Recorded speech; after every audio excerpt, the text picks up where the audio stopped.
Yesterday, President Trump ordered airstrikes in Syria, targeting a base of the Syrian Air Force in retaliation for alleged chemical weapons attack that took place in insurgent-controlled areas of Syria. 59 cruise missiles were launched from U.S. Navy ships in the Mediterranean Sea.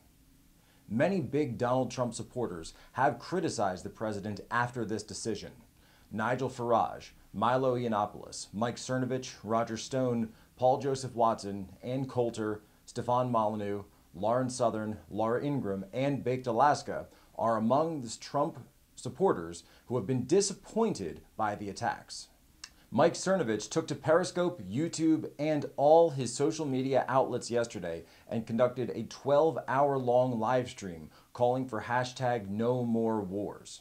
Other Trump supporters such as Bill Mitchell, Mark Dice, and James Woods supported the Syrian airstrikes and saw them as part of a larger strategy to send a message to the world and to look strong in the face of adversity rather than back down from red lines as Barack Obama did so many times.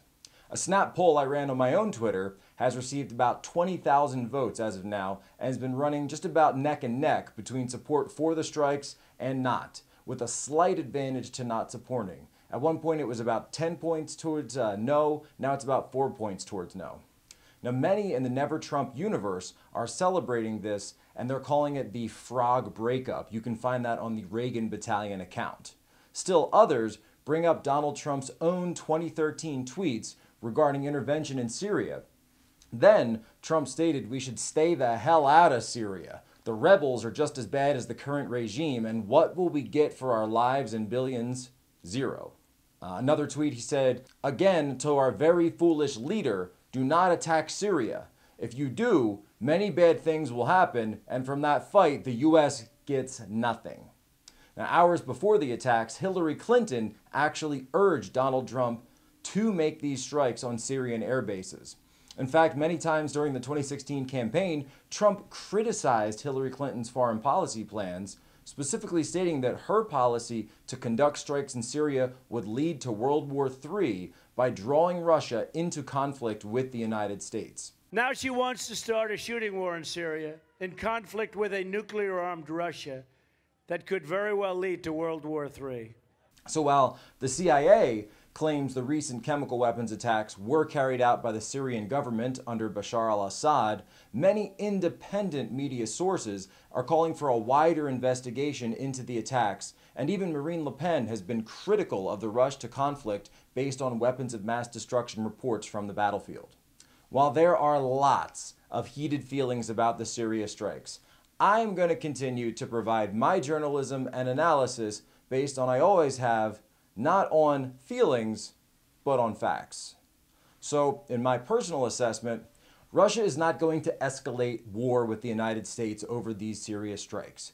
But now, there will be less room and less trust to work together on ISIS. If more strikes occur in Syria, that's going to change Russia's decision-making calculus. Still, Russia is going to continue to support Assad and continue their agenda of attacking al-Qaeda and ISIS strongholds in Syria.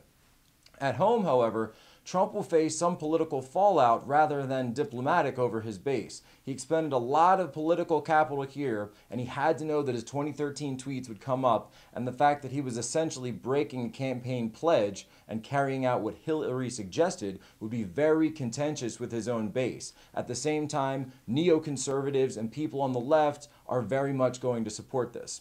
I've also received numerous reports that one of the big influencers on Trump to make the decision to strike was his daughter Ivanka.